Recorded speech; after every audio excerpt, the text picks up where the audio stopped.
There you go. Just then. Irrelevant things. Oh, so that's what you're gonna say? Just irrelevant things, like that particular phrase? Whatever strikes me. Okay. So, Olive Kitteridge. Hey, I finished this one. Oh, good. That's awesome. I have a different cover on mine. Oh, I I like the cover. have same one. Oh, that's the same one Eli has. Yeah, I know. Yeah. It's the same one. Yay. So, what do you guys think? Portraiture. More portraiture. More portraiture. Yes. I warned you. I know. And you know what? I liked it. So, Yeah, so had you read it Which is before? why you I finished can't it. remember. Or did you just I had read about not quite half of it. I'd read like a little more, like between a third and a half of it before, like 3 years ago. Oh, okay. And then I was like, I want to finish it. So like I knew kind of what it was about, but I didn't remember it until I like reread it. And I was like, oh yeah, I remember this story. Yeah. It was like the perfect amount of time though, like where I didn't really remember what had happened, but I like remembered it as I read it. So did you like it? I mean, what made you put it down the first time? And It was just slow, I think, and I was reading it when I was in university, so it was like a lot of other things were happening, so I was reading it really slowly, and since it's like so segmented, I felt like it was one of those books like I picked up and put down and picked up and put down. So what did you think this time then? I love it. I think I really like portraiture. Like I think I really like because I finished A Tree Grows in Brooklyn, by the way. Okay. I did too. And I think it is one of my favorite books ever. It's like by my bedside now, and I like just pick it up and read. Which one? A True Girls in Brooklyn or Olive Kitteridge? A Tree Grows in Brooklyn. Well, also Olive Kitteridge because I had to read it. No, I mean, which one is your favorite? A Tree Grows in Brooklyn. That's what I thought. But I really like Olive Kitteridge as well. I think the writing is absolutely beautiful, and I think that you start to love the characters at the end of each segment almost. Like I like how in the beginning you're reading and you're like, okay, another family, another character, but then at the end you're like, oh, I fully understand this. Oh, deep meaning about life. I like it a lot. I did too. And honestly, I didn't expect to, because I really prefer like the faster paced, plot driven, for the most part, books. But it was kind of nice to read a collection of short stories. It was different. It was outside of my typical reading comfort zone. So, and so having gone in with the "Do you like Olive?" question. Like that was in my mind the entire time I was reading, and I can see how Tracy would say that Olive is a challenge to like. She's complicated, very complicated, and I enjoy complicated characters that aren't just like one-dimensional. Would you please stop? Sorry, it was either pick the cat up or let him walk on top of my computer. So. But yeah, so Jessica? I really liked it, which surprised me because I haven't really heard people like raving about this book. But after I finished it, it's like it's not the kind of book where I feel the need to like go out and recommend it to people. But I enjoyed the experience of reading it, which was kind of interesting. So I really liked the kind of unique structure of it, where it was kind of like a book of short stories, but we have the central character who sometimes it's her stories, sometimes it's stories where she just plays a very minor role, and you get to see these very different perspectives of the same person, the different roles that she plays in people's lives. So I thought that was. It reminded me sort of some other books, but I hadn't really seen it done like that, so I liked that a lot. I also really liked how I never felt like Olive was forced into any of the stories. Like, I feel like it'd be easy to write this book and be like, oh, wait, I have to write in Olive into this story. Here she is popping up randomly. Like, I always felt like she was part of the story, not like she was being added to keep the same, I guess, style. Mm-hmm. And Strout said, and I read part of the interview in the back, Strout said that Olive was the easiest character to write. Which I think is interesting, because it is like you have to seamlessly work this one character into the stories of all of these people in this little town. I wonder, though, what, like, I guess if I were approaching writing the book, though, I think I would think of Olive, and then I would think of every situation she could be put into, and then I would create characters that would go into that story. So, like, I think I would think of Olive, then, like, a situation she's put in, how she would react, and then write the other characters around it. So, in that way, I could see how it might be easier to write Olive because you're starting with her. And I've thought about this quite a bit, because I think it'd be really difficult to work the same character into each story the way she did. But I don't know if that's what she did, but that seems the only way that I would be able to try to write a story like that. Yeah, that makes sense. I did find it a little bit distracting at times, because sometimes it took a long time for Olive to appear in a particular story, and it might only be for, a couple lines. And so part of my brain was always going like, okay, where is Olive Kitteridge? Is she going to show up in this story? Yeah. And that was a little bit distracting in some of the ones where she really doesn't play a key role at all. I put some questions in the chat. I think they're the same ones that are in the back of our book, Meryl. They are. Yay! But if they're on my screen, I don't have to ruin my nails. Prioritize, guys. Come on. Whatever works for you. No, thanks. Yeah, I can see what you're saying there, Jessica, about the preoccupation, because I think I was overly preoccupied with Olive as well. Yeah. And then there were some stories where I wasn't really sure who the story was about, because like, you're talking about these two kids, and the guy who lifted stuff from, I think, was the hardware store. And well, this is the story about those two kids, or is the story about the other guy who is watching the two kids? And it was different in that way from many short stories that I've read, because it was very difficult to find the focus. And it made for a more challenging read for me, and I like to be challenged, so. Yeah.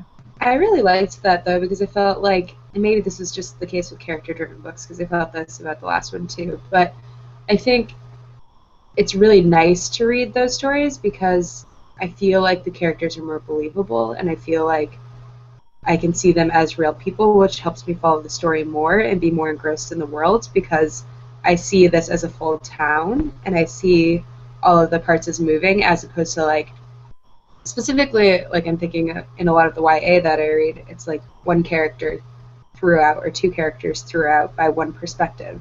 Whereas, like, in this book, you're getting so many perspectives and so many people intertwined, but you're getting, like, these shortened but in-depth glimpses of their lives. And so I feel like you slowly get to know everybody and how they're interconnected without even fully understanding how they're connected, except mostly through Olive.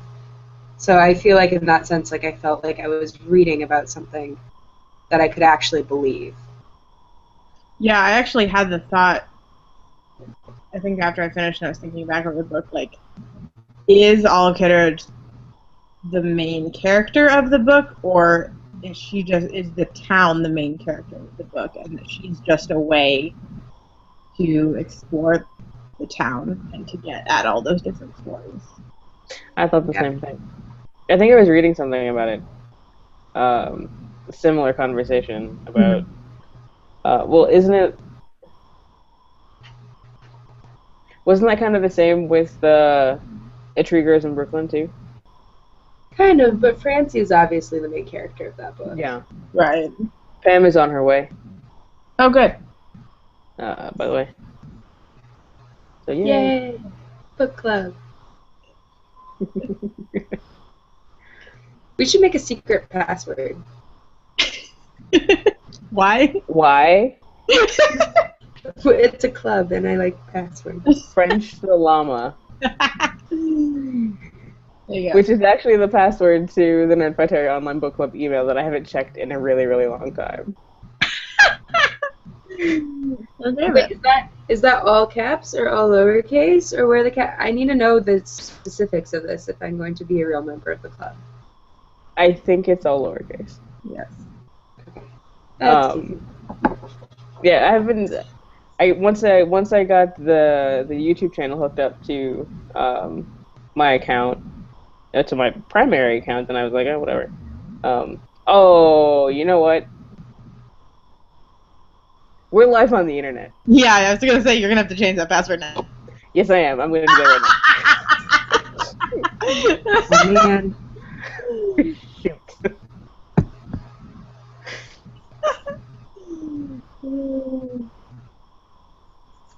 That was a bonehead move on my part.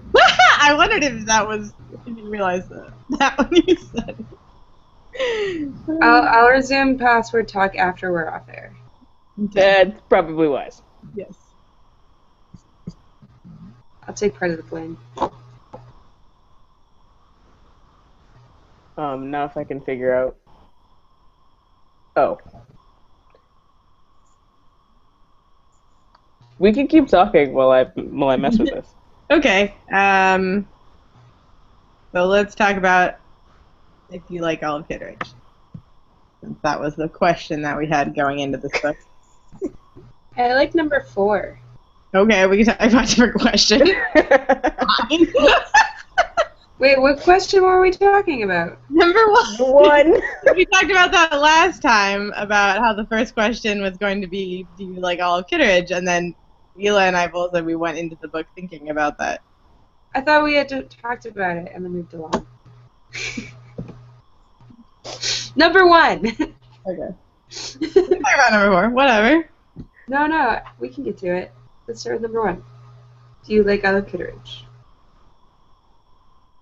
So, because of the conversation we had had previously about whether or not she was likable, I expected to find her like a very unlikable character, and I did not find that. I found that even though I wouldn't characterize her as a likable person, I found her to be a sympathetic person, at least in the stories where she was a primary character, where we got her own perspective. So there wasn't any point where I was like, oh, I really like her, like, I really like this about her. It was like, I can understand her, like, I can understand where she's coming from. I agree. I think it's the same as, like, I mean, most people in real life. Like, I feel like she had an important role, and I feel like I understood and appreciated, like, what she was trying to do from her perspective. But I also, like, could see her flaws, and I also felt like because of that, I liked her as a character. I'm not sure necessarily as a person. Yeah. But I didn't dislike her in any way. Yeah, that makes sense. She's complicated. And because Tracy and I were talking about this earlier. I think that, what was my thought? Railroad. I got sidetracked. Never mind. Go ahead. Okay. Sorry, I'm like too many things. Focusing here now. I took care of the password problem. Okay. Good. What was I gonna say? Nope, I lost it. Okay. What was really interesting for me was that in the very first chapter, the relationship between Henry and Olive reminded me very much of the relationship between my own parents. Who I pray to God never see this online, but I mean it's very, very similar. And so right away, like I could recognize that and be like, this is the part of my mom that I don't like, how she treats my dad. But because I saw her in Olive, then I immediately was like, there's more to her than this, and like there's all these other things, And so that was really interesting to start the book with that kind of in mind and to see that reflected in the characters right away. And I've never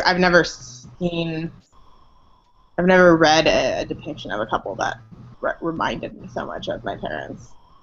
Like, my dad is just like a nice person and just like kind of goes about his life and like does nice sweet things for my mom that my mom complains about. Like, oh, you got me flowers, like now I have to find a place to put them and take care of them, and like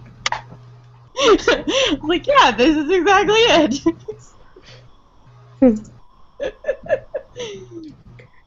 Okay. So it was a really interesting way to then approach the rest of the book, because that's what I had in my mind. Did you feel like you related to Christopher at all then?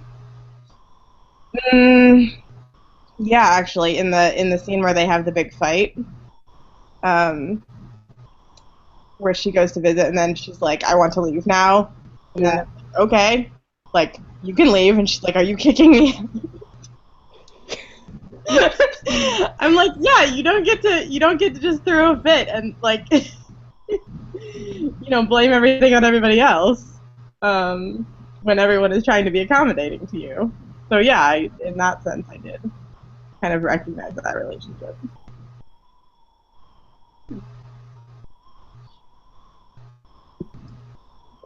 So anyway, enough family therapy from me. What did you guys think about the relationships in the Kitteridge family? It occurs to me that I think that to a certain extent she's not very self-aware. Like she doesn't realize that, and I think Chris tells her this, that her actions have consequences and they elicit reactions in other people, and she's just kind of like straightforward. Here's how it is. And things that she perceives as like nice or helpful, because of her countenance, maybe, they're not perceived as she intends them to be, which is why it's like, oh yeah, Mrs. Kitteridge was like the meanest math teacher ever. Math, yeah. That's interesting. I think I wanted more from Henry. Like, I liked how, like, you could see dimensions of Olive and dimensions of Christopher and their family, but I felt like Henry wasn't as well-rounded of a character. Like, I felt like the entire time I liked Henry. I was like, he's a great man. Like, he cares so much about everyone. He tries his best, and I wish, like, there would have been some flaws that were more explored about him.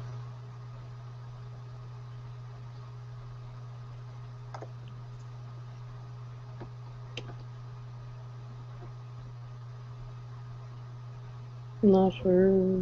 I think I saw his primary flaw as just being kind of oblivious. Like,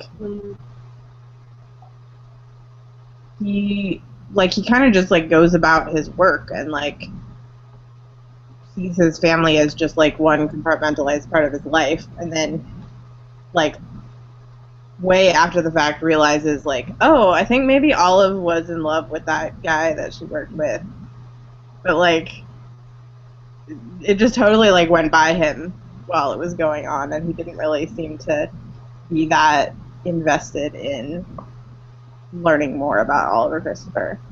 He was like, oh yeah, I have a job, I have a family, I just do thing. And maybe that's what bothered me, was like I felt like he just maybe just was boring. But maybe that's very passive. Yeah.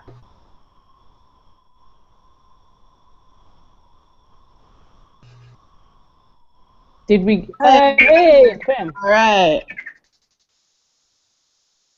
We have no idea now. Maybe.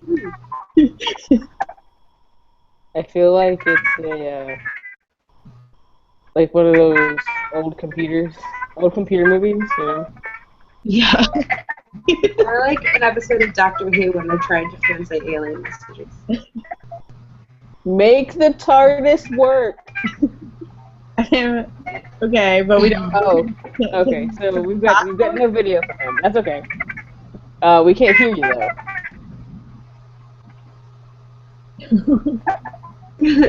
Okay.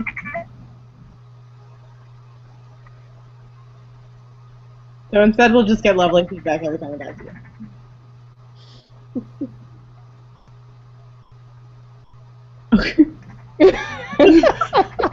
Well, it also occurs to me that people watching the video can't see the chat. So Pam said, so we're just laughing, and there is no context.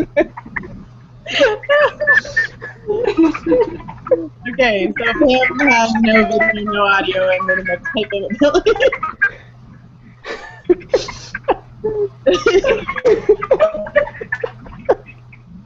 And this is why we have so much fun.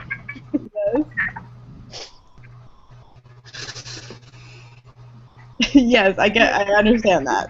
Yeah, so you might wanna, because your audio sounds kind of funky. Could you mute yourself? Yeah, that would be helpful. Oh, nope. Nope. We're still getting lots of feedback from you, Pam. Sounds like a laughing gerbil alien.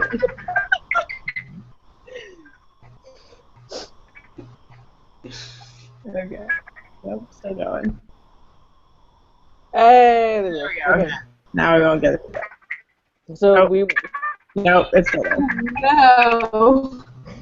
After 5 minutes of giggling, and we gotta get rid of the weird noises. We will relay you, Pam. So go ahead and type in the chat and As much as you're able.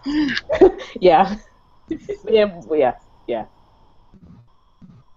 So we're gonna keep going, but what do you think of the story?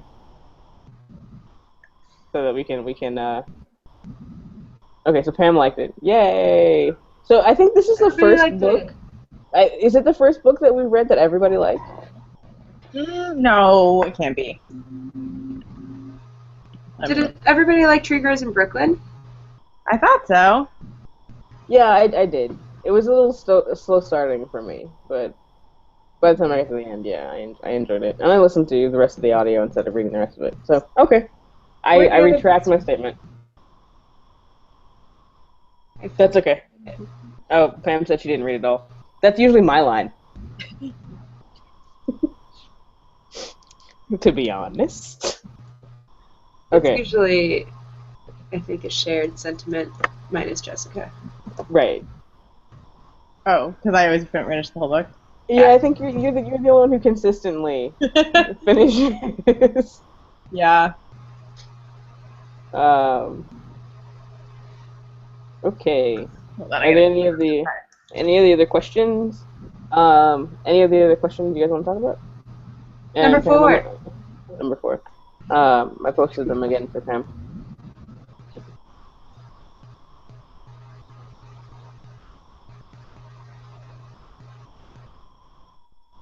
Ooh.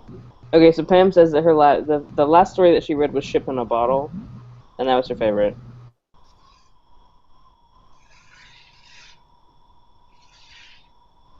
So number 4, what's question number 4? It is discuss the theme of suicide. Which characters are most affected or fascinated by the idea of killing themselves? Okay.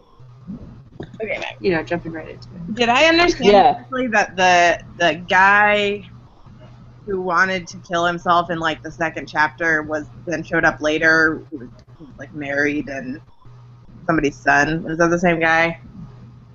Kevin? Oh, was it? I didn't realize that was the same guy. I think it was, but I got confused. I lost track of the characters at some point. Let's see. I don't know that they. I remember them in the stories. I don't remember them as like. Yeah, Kevin. Pam. Oh yeah, Kevin Coulson. Yeah, that's him. Because then, he's somebody's son. Harmon, maybe. I remember.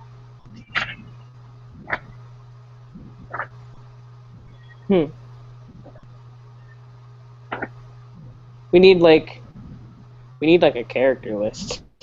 Yeah. Or rather, let me speak for myself. I need a character list. I'm trying to keep all these guys straight. I bet there's one somewhere. A character list? Now I'm gonna go hunting. Yeah, so Harmon's son was Kevin. So I guess I had a little trouble at first figuring out the timeline of all this, but I guess it was all supposed to be chronological. So I guess we're supposed to assume that Kevin didn't kill himself, but then didn't he say that his mom had killed herself? That's why I was confused. Which story are you on, Jessica? Sorry. So in the second, Pam says yes. yes to which? I'm guessing that's yes to we're supposed to assume that Kevin lives. Okay, so Incoming Tide, the second book, is Kevin's story.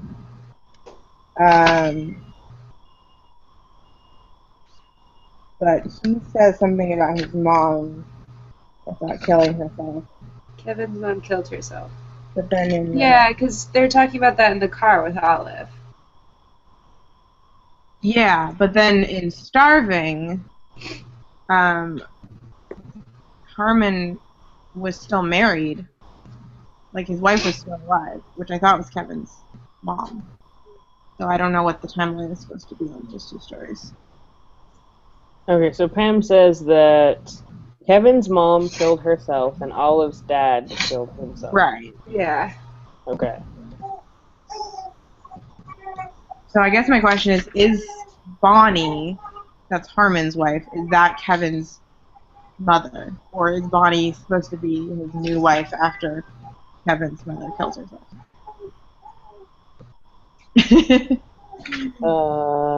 I found a character list. Okay. It's on Wikipedia. Yeah, I just don't know. It's a character list. Okay, thank you. Huh?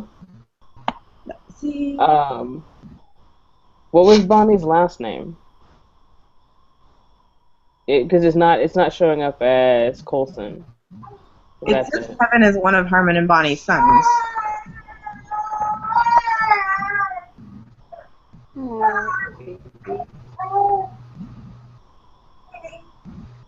So I think that Incoming Tide is supposed to happen later then.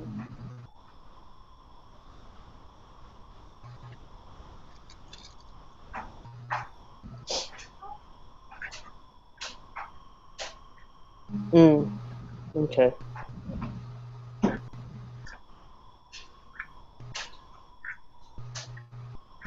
Okay, so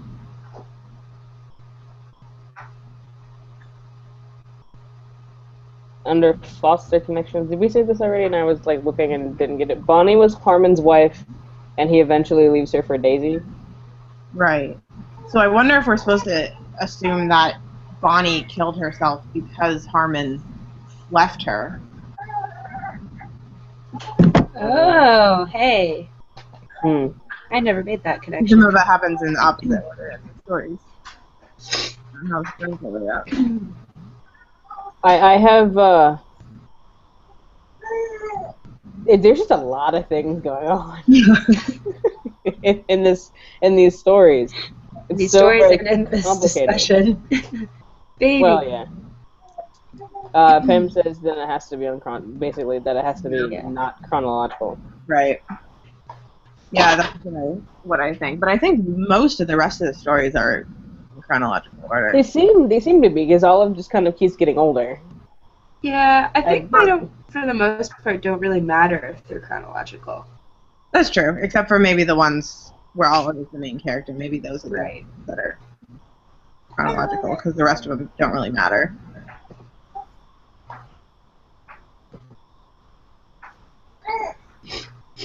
Okay, I think I have a handle on how that all works out now.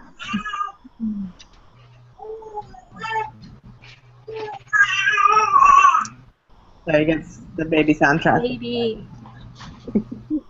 I guess we're going to be saying Jessica mostly throughout this. What? Because even if you're not talking, the baby is. Oh, I see. So my face keeps popping up. It doesn't do that one. Yeah. Okay, so now I'm that okay with it.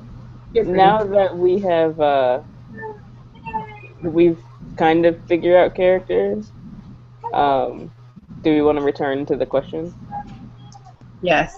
that Meryl so adamantly wants to talk about? I just think it's a good question. I just think it's not like a lot. I think it's not like a lot of general questions that you get with books. Like I think it's a very book specific question. Oh, there we go. Okay, that's her.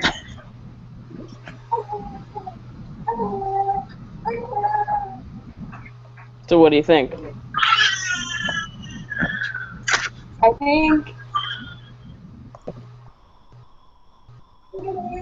I think it's interesting that it's brought up so many times because I think it's a subject that people don't really talk about, and you never really know how many people in your life actually like consider suicide or think about it or are affected directly by it. And so I think like the fact that it's brought up so many times in the book, especially in this small kind of sheltered town, I want to think of it as indicative of how people in small towns, I don't know, may come to that conclusion, even though their life seems pretty like simple in most regards. It's kind of like the complexity of it and the mundane life of a small town that leads a lot of them to feel that way.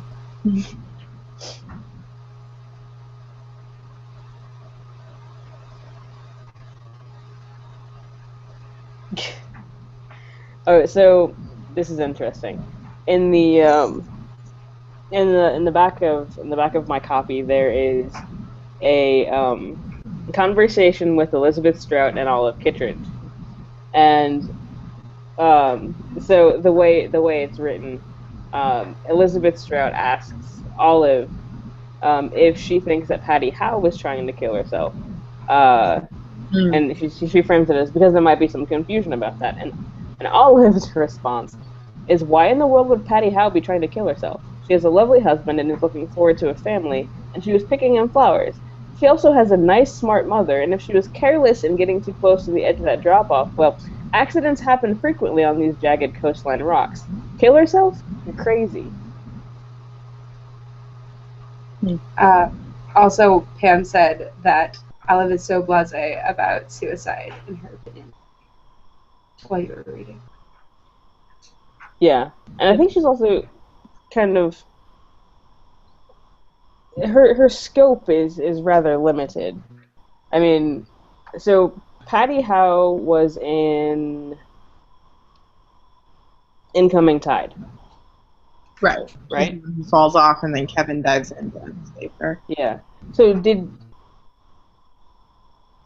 she fall? Do we think she fell? Like actually fell, or? Yeah, Pam says yes. I think she fell because I think so too. we're talking about how like windy it is outside and how she's getting too close to the edge of the cliff, and so I didn't think there was any sort of implication that she would have done that on purpose. Because we see her at the beginning of that chapter, right? Pam says she was going for the flowers. Yeah, I never once thought that. I wonder if Start was then trying to put that in our heads because didn't she also miscarry? Very familiar. But I don't know if that was in this story.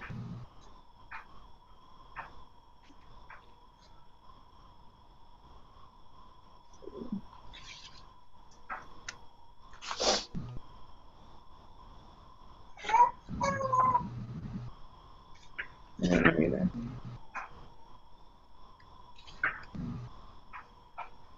Because we were talking about small townness and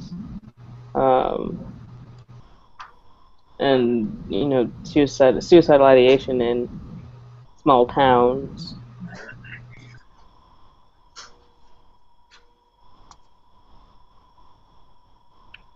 And we have cat number 2. Oh yeah, page 35. That's Patty Howe. She keeps having miscarriages and it makes her sad.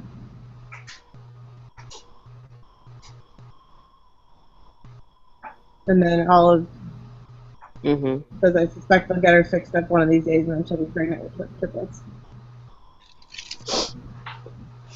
Which, so back to what you were saying about Olive having a limited scope, like it seems like for all that we are invited to see her complexly, she has a really hard time imagining other people's complexity. She kind of sees everything in a pretty straightforward way. Like, it is this or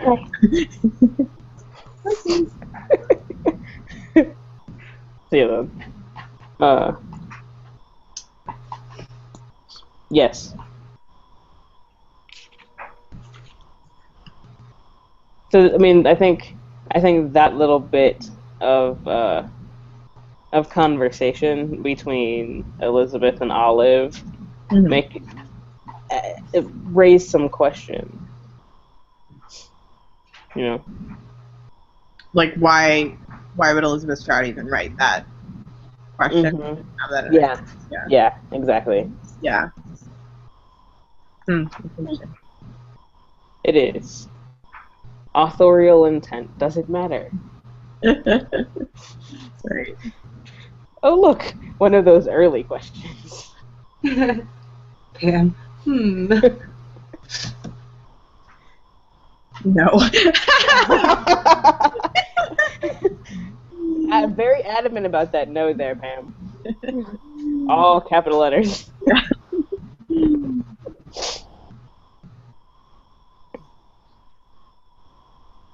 Okay. I guess maybe the question is like, does the reason that none of us think Patty is trying to kill herself is because we only get Kevin and I's perspective on her? Like, if we spent more time inside Patty's head, might have a different idea of whether that's possible or not. True.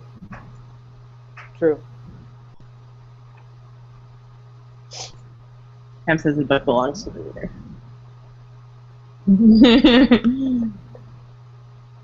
Well, Pam, it's in my book. In the third part, yeah, it's in my book.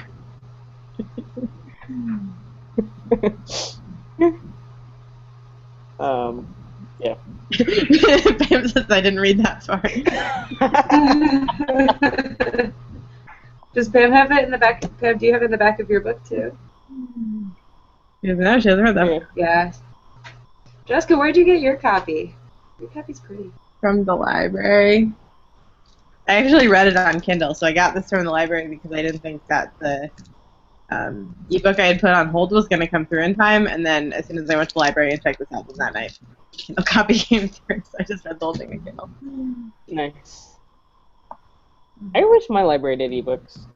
Well, they do ebooks, but the selection's like this big. Yeah. Yeah. That's like mostly what I read is ebooks from other guys. Yeah. Well, I mean, I use Oyster, so. Yeah. But Olive Kitteridge wasn't on Oyster. I've owned this book for a very long time and not read it.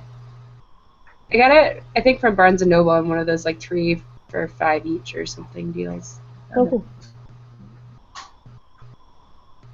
I bought it because I read the back and I liked it, and it was yellow and pretty. Now that I've read it, I want to see the TV show. Yeah, I think that would be really interesting. Yeah, I think they're only. I think it's like a mini-series. I think they're only like 4 or 5 episodes. I would think that that's how you have to do it as a miniseries if you want to keep the same sort of feel to it. Yeah, I think I like the idea actually of the miniseries more than like the this season, then this season, then this season. Tell the story and tell a complete story and then be done with it. Right. Yeah. And if it means adapting short stories, then adapt short stories because that's cool. Yeah. Yeah. So yeah, I'm excited to see it. I think I can get it like on demand or something. Sam says Francis McDormand for the win. Is that assuming that's somebody in the miniseries? I think so. Oh, actor. Actor. Oh, is that who plays Olive? Ah, okay. Yeah, okay. I don't actually know who that is. Me neither. I have not seen Oh, Fargo. yeah. I will never watch Fargo ever. You've heard of Olive Kitteridge? My husband is in what? Now that I'm saying it, he's heard of the miniseries. Is she the lady cop in Fargo? Yeah, she's awesome. Okay, so I will take your word for the fact that Frances McDormand is awesome. I think Tracy actually said the same thing when I looked it up. But, okay, so do you want to talk some more? She is awesome, says Pam and me. Anything else you want to say about question 4? No. Okay. Other questions? I don't know how long have we been on? Not that it matters. We started Not at, quite, like just short of an hour. yeah, 1:20ish we started. Okay.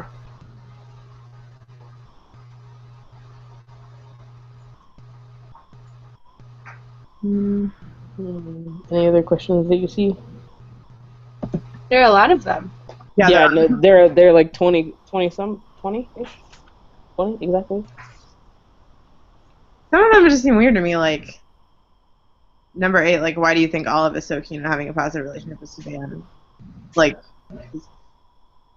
I think it's just because she wants to have Christopher, and she knows that if Christopher is choosing Suzanne, she won't have Christopher, so she has to like pretend to like her so that she has some remnant of her son still in her life. you really only see them interact like at their wedding. So like, I mean, I know she's blunt, but I don't see her as the kind of character who would like throw a fit and say that she hates the bride on her wedding day. Yeah, that too. But I think it's more for Christopher's sake than it is for Suzanne's sake. I don't think she cares. Yeah. About Suzanne. No, I don't think she does, but I don't think she has any great motivation to tell her how much she dislikes her.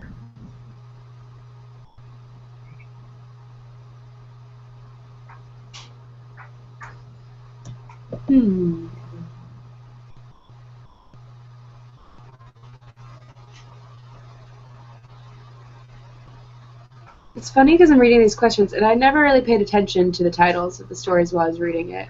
So Yeah. I'm like, which story is that? Yeah, I didn't either. Okay, well here's one about ship in a bottle, which that was Pam's favorite, right? Did I read that right? Yeah. 15 says, in Ship in a Bottle, and I didn't read the question all the way through, I just saw the title. So in Ship in a Bottle, Julie is jilted by her fiancé Bruce on her wedding day. Julie's mother, Anita, is furious at Bruce's betrayal, shoots at him soon after. Julie quotes Olive Kitteridge as having told her 7th grade class, "Don't be scared of your hunger. If you're scared of your hunger, you'll just be one more ninny like everyone else." What do you think Olive means by this phrase? How does Olive's life reflect this idea, and who is afraid of his or her hunger in these stories? So, a couple of questions in one. Yeah. Oh, Pam says good question. Which one? Yeah. So let's start with, don't be scared of your hunger. If you're scared of your hunger, you'll just be one more nitty like everyone else.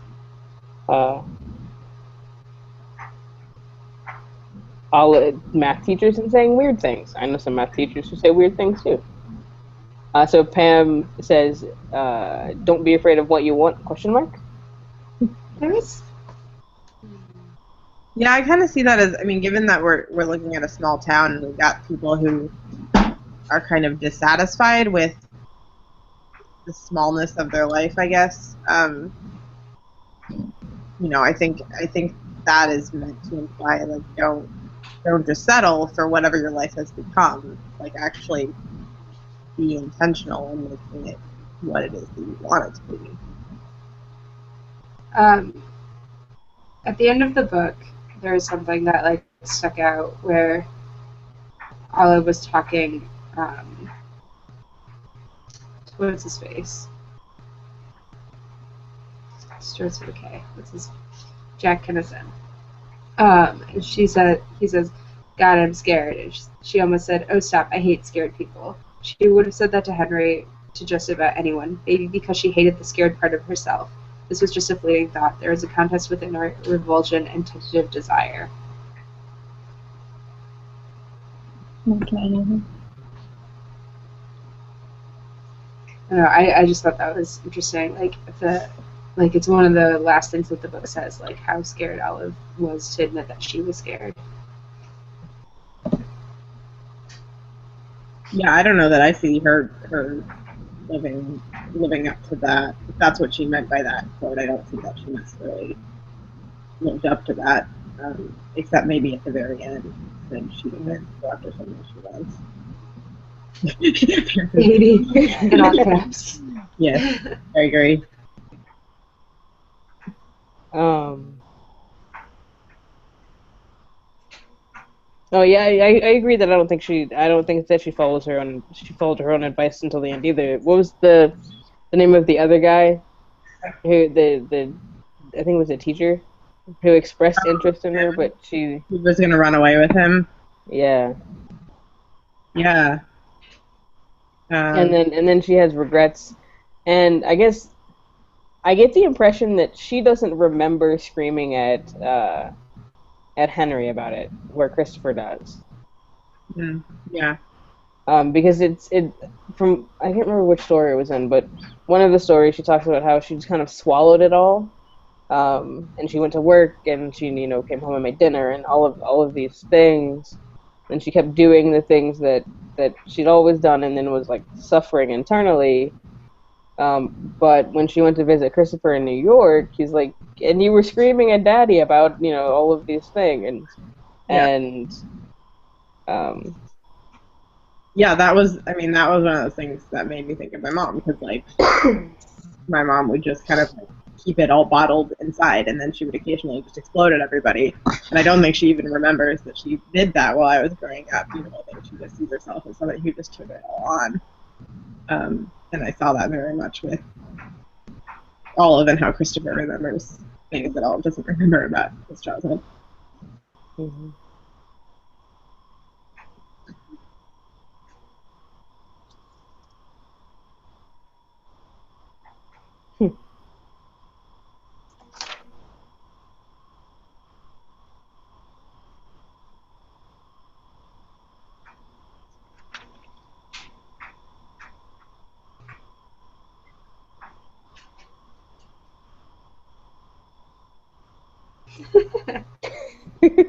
Well, it got quiet, and I looked a couple questions down. Yeah, I mean, 16, 17, 18 all have to do with that fight that they had. Mm-hmm. Yeah, and I was looking at 17, but we talked about this a little bit already about the fight with Olive and whether or not he kicks her out, and the perception. Yeah. Like I was saying earlier, I didn't think he and Anne were cruel. This is the other part of the question: is do you think he and Anne were cruel to Olive? I don't think he and Anne were cruel to Olive at all. I didn't read it that way. Yeah, I didn't either. Although, it seemed to me like they were trying to make her very welcome, and while Christopher couldn't say "I want to see you," he had to say that, or maybe Olive just thinks that he said that Anne was puking all the time.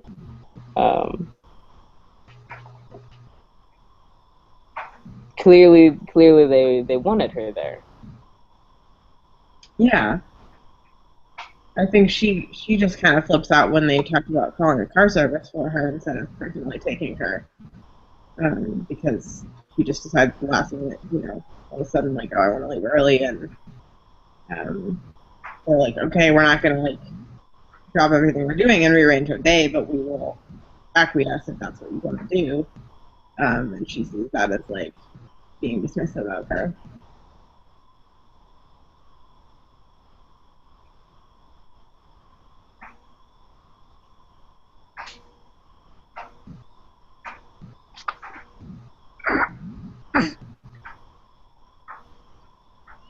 I have nothing to add.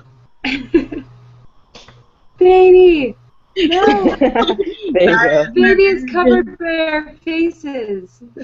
My baby being too distracting. My head is covering his head.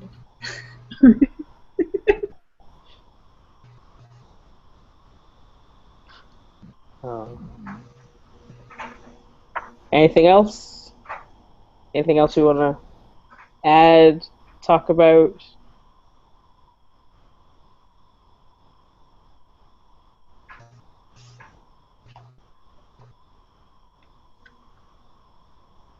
The question in question 16.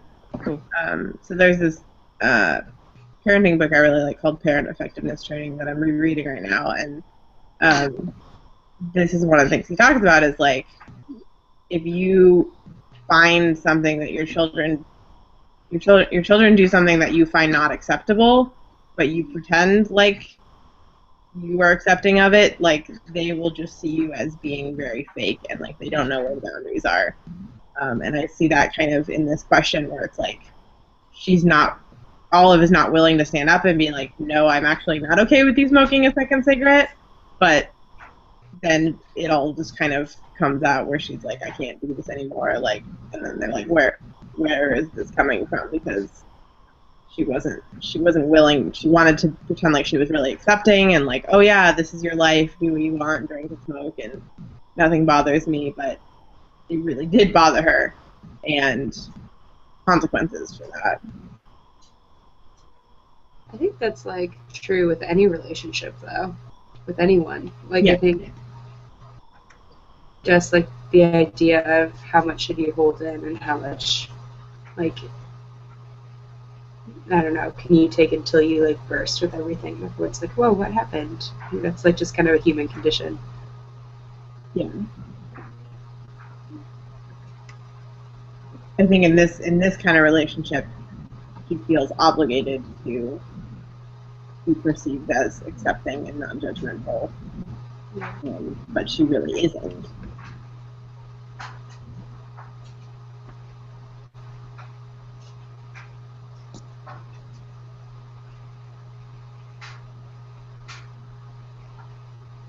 I agree. That's all. Yeah. What was your line? Last one? I have nothing to add, Meryl. I have nothing to add. Okay, so that's my line this time. I have nothing to add. Okay. I agree. We all agree. So say we all. So say we all. Okay. I can see him now. Oh. Look at his eyes. He's so cute. Look, you're famous. His eyes are like just above the chat, or the like little icons of our faces, so it's like cutting off like right here, and so it looks like he's doing that. Famous baby.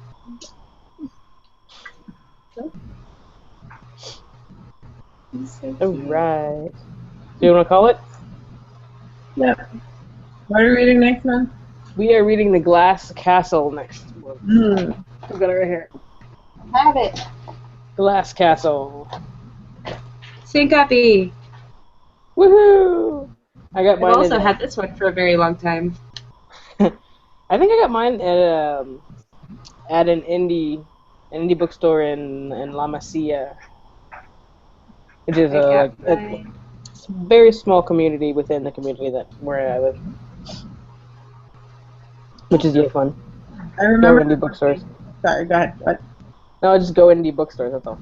Oh yeah. I got mine at a book resale shop in Wicker Park. I read this book a few years ago, and I remember it being difficult to read. So I'm interested to see if I can get through it again. Okay. Difficult. Difficult in that the subject matter. Yeah. A lot of people have recommended this to me, though. But a lot of people who have recommended this to me know that I majored in human rights and frequently read memoirs of people who went through, like, very terrifying things. Yeah. So, you're probably right. Alright, cool. Okay, so any final thoughts before I stop? Baby. Baby. That's what I He's said. just like, look, sunlight. Okay, stopping the broadcast. Okay.